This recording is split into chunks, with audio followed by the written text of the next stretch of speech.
ಎಲ್ಲರಿಗೂ ನಮಸ್ಕಾರ. ಇದು ಪ್ರವಾಸಿ ಪ್ರಪಂಚದ ಟ್ರಾವೆಲ್ ಬುಲೆಟಿನ್. ನಾನು ನಿಸರ್ಗ. ಈಗ ಹೆಡ್ಲೈನ್.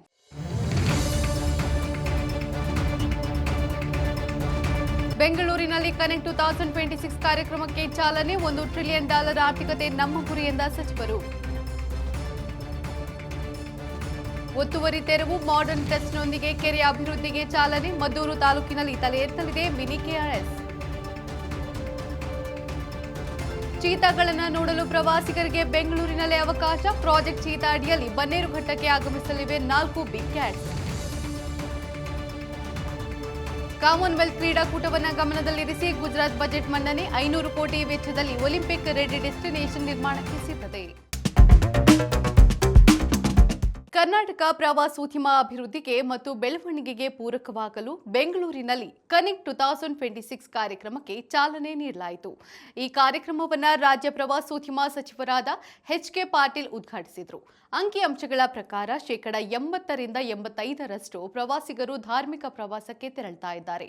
ಹೀಗಾಗಿ ಪ್ರವಾಸಿಗರಿಗಾಗಿ ಉತ್ತಮ ಗುಣಮಟ್ಟದ ಹೋಟೆಲ್ ಸೌಲಭ್ಯ, ಹೋಮ್ ಸ್ಟೇ, ಕಮ್ಯುನಿಟಿ ಸ್ಟೇ ಮುಂತಾದ ಸೌಲಭ್ಯಗಳನ್ನು ಕಲ್ಪಿಸುವ ಯೋಜನೆ ರೂಪಿಸಬೇಕಿದೆ ಎಂದು ಸಚಿವರು ತಿಳಿಸಿದ್ದಾರೆ. ನಮ್ಮ ರಾಜ್ಯವನ್ನು $1 ಟ್ರಿಲಿಯನ್ ಆರ್ಥಿಕತೆಯನ್ನಾಗಿ ಮಾಡುವ ಮಹತ್ವಾಕಾಂಕ್ಷೆಗೆ ಪ್ರವಾಸೋದ್ಯಮದ ಕೊಡುಗೆ ಅಪಾರವಾಗಿದೆ. ಕರ್ನಾಟಕವನ್ನು ಜಾಗತಿಕ ಪ್ರವಾಸೋದ್ಯಮ ಕೇಂದ್ರ ಬಿಂದುವಾಗಿಸುವುದು ನಮ್ಮ ಸರ್ಕಾರದ ಗುರಿ. 2023ರಿಂದ ಇಲ್ಲಿಯವರೆಗೆ ನಮ್ಮ ಸರ್ಕಾರ $2,91,46,000 ರೂಪಾಯಿ ವೆಚ್ಚದ 122 ಯೋಜನೆಗಳಿಗೆ ಅನುಮೋದನೆ ನೀಡಿದೆ. ಕರ್ನಾಟಕ ಪ್ರವಾಸೋದ್ಯಮದ ಸರ್ವತೋಮುಖ ಅಭಿವೃದ್ಧಿಗೆ ನಮ್ಮ ಸರ್ಕಾರ ಶತಸಿದ್ಧ ಎಂದು ಪ್ರವಾಸೋದ್ಯಮ ಸಚಿವ ಎಚ್.ಕೆ. ಪಾಟೀಲ್ ತಿಳಿಸಿದ್ದಾರೆ. ಮಂಡ್ಯದಲ್ಲಿ ಮಿನಿ ಕೆಆರ್ಎಸ್ ನಿರ್ಮಾಣವಾಗಲು ಸಿದ್ಧತೆಗಳು ನಡೆದಿವೆ. ಮಂಡ್ಯ ಜಿಲ್ಲೆಯ ಅತಿ ದೊಡ್ಡ ಕೆರೆಯನ್ನ ಆಧುನಿಕ ಟಚ್ ನೀಡಿ ಮಿನಿ ಕೆಆರ್ಎಸ್ ಮಾಡಲು ಜಿಲ್ಲಾಡಳಿತ ನಿರ್ಧರಿಸಿದೆ. ಮದ್ದೂರು ತಾಲೂಕಿನ ಸೂಳೆಕೆರೆಯಲ್ಲಿ ಕೆಲ ರೈತರ ಒತ್ತುವರಿಯ ಗಂಭೀರ ಆರೋಪ ಕೇಳಿ ಬರ್ತಾ ಇತ್ತು. 845 ಎಕರೆ ವಿಸ್ತೀರ್ಣದಲ್ಲಿ ಒತ್ತುವರಿಯಾಗಿದ್ದ ಸುಮಾರು 273 ಎಕರೆ ಒತ್ತುವರಿಯನ್ನ ಜಿಲ್ಲಾಡಳಿತ ತೆರವುಗೊಳಿಸಿದೆ. ವಿಶ್ವ ಪ್ರಸಿದ್ಧ ಕೆಆರ್ಎಸ್ನಂತೆ ಭಾಸವಾಗುವ ಈ ಕೆರೆಯ ಅಭಿವೃದ್ಧಿಗೆ ಬರೋಬ್ಬರಿ 34 ಕೋಟಿ ರೂಪಾಯಿಯನ್ನ ಮೀಸಲಿಡಲಾಗಿದೆ ಎಂದು ತಿಳಿದು ಬಂದಿದೆ. ಸದ್ಯಕ್ಕೆ ಅಭಿವೃದ್ಧಿ ಕಾರ್ಯಗಳು ಭರದಿಂದ ಸಾಗಿದ್ದು, ಮುಂದಿನ ದಿನಗಳಲ್ಲಿ ಸೂಳೆಕೆರೆ ವಿಶ್ವ ಪ್ರಸಿದ್ಧ ತಾಣವಾಗಲಿದೆ ಎಂಬ ಅಭಿಪ್ರಾಯ ವ್ಯಕ್ತವಾಗ್ತಾ ಇದೆ.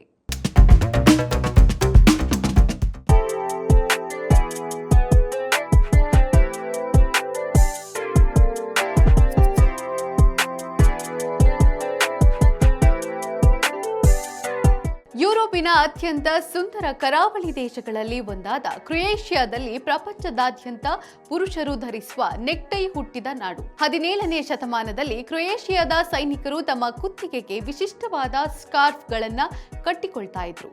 ಇದನ್ನು ಕಂಡು ಆಕರ್ಷಿತರಾದ ಫ್ರೆಂಚರು ಇದನ್ನ ಕ್ರಾವೆಟ್ ಎಂದು ಕರೆದರು. ಅದುವೇ ಮುಂದೆ ಇಂದಿನ ನೆಕ್ಟೈ ಆಗಿ ಬದಲಾಯಿತು. ವಿಶ್ವ ಪ್ರಸಿದ್ಧ ವೆಬ್ ಸರಣಿ ಗೇಮ್ ಆಫ್ ಥ್ರೋನ್ಸ್ನ ಪ್ರಮುಖ ಭಾಗವಾದ ಕಿಂಗ್ಸ್ ಲ್ಯಾಂಡಿಂಗ್ ಅನ್ನ ಕ್ರೊಯೇಷಿಯಾದ ಡುಬ್ರೋವ್ನಿಕ್ ನಗರದಲ್ಲಿ ಚಿತ್ರೀಕರಿಸಲಾಗಿದೆ. ಇಲ್ಲಿನ ಪುರಾತನ ಕೋಟೆ ಮತ್ತು ಸಮುದ್ರದ ನೋಟಗಳು ಪ್ರವಾಸಿಗರನ್ನ ಬೆರಗುಗೊಳಿಸುತ್ತವೆ. ಕ್ರೊಯೇಷಿಯಾದಲ್ಲಿ ಹಮ್ ಎಂಬ ನಗರವಿದೆ. ಇದು ವಿಶ್ವದ ಅತ್ಯಂತ ಚಿಕ್ಕ ನಗರವೆಂದು ಗಿನ್ನೆಸ್ ದಾಖಲೆ ಸೇರಿದೆ. ಹಾಗಾದ್ರೆ ಕ್ರೊಯೇಷಿಯಾದ ರಾಜಧಾನಿ ಯಾವುದು? ಪ್ರವಾಸಿಗರು ಚೀತಾಗಳನ್ನ ನೋಡಲು ಇನ್ಮುಂದೆ ಮೈಸೂರಿಗೆ ಹೋಗಬೇಕಾಗಿಲ್ಲ. ಬೆಂಗಳೂರಿನ ಬನ್ನೇರುಘಟ್ಟ ಜೈವಿಕ ಉದ್ಯಾನವನಕ್ಕೆ ಬಂದರೂ ಸಾಕು.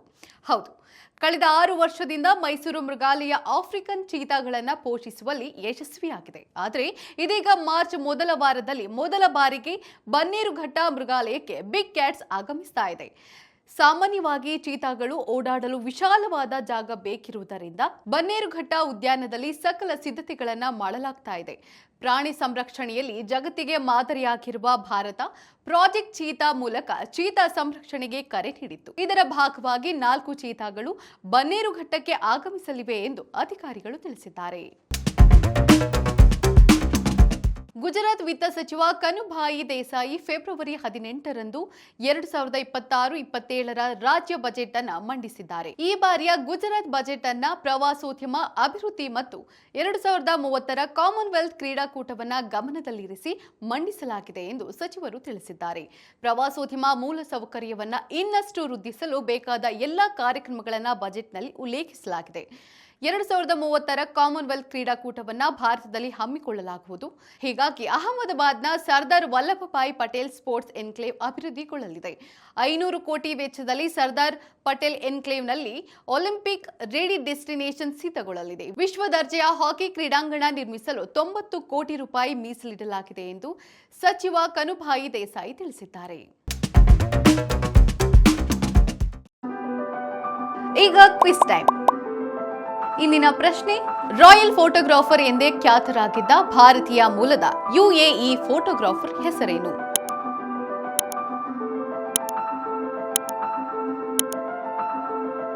ಸರಿಯಾದ ಉತ್ತರವನ್ನ ಕಮೆಂಟ್ ಮಾಡಿ ತಿಳಿಸಿ. ಇದಾಗಿತ್ತು ಇವತ್ತಿನ ಟ್ರಾವೆಲ್ ಬುಲೆಟಿನ್. ನೋಡ್ತಾ ಇರಿ ಪ್ರವಾಸಿ ಪ್ರಪಂಚ, ವಿಹಾರವೇ ವಿಶ್ವ.